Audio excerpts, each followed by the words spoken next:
So PJM, just last week, actually, at the end of February, that's the organization that manages our electrical grid in our region.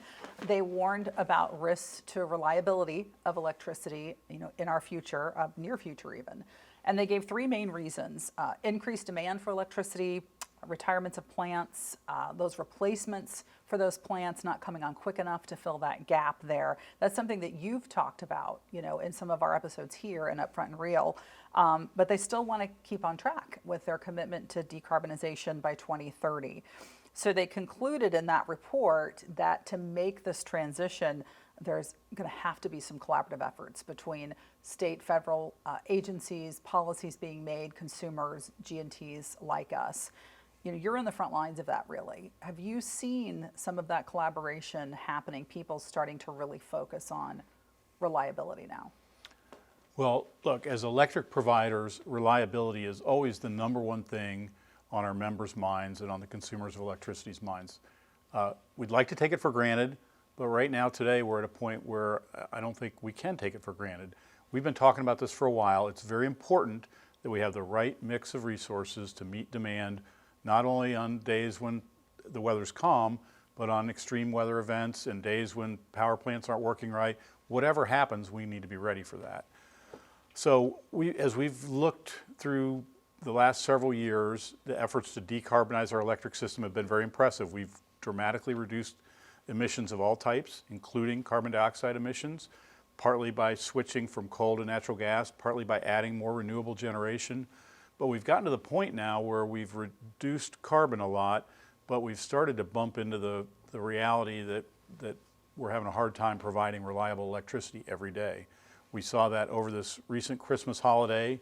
People might remember we had a couple of very cold days over the Christmas holiday weekend, and we came very close to having to ration electricity to people, forcing them to be out of service for a period of time so that we could balance supply and demand.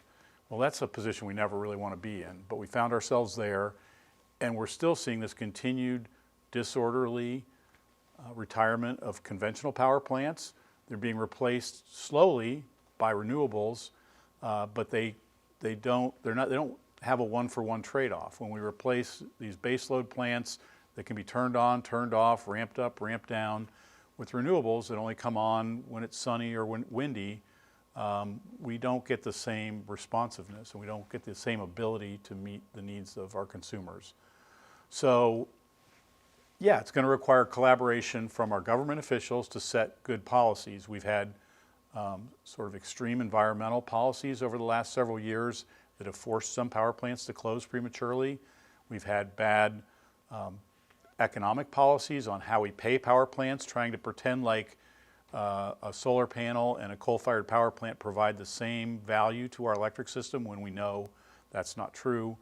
And we've also just had this very rapid effort to decarbonize our electric system that may be too rapid right now. And so we need to take some time and evaluate that and try to get it right.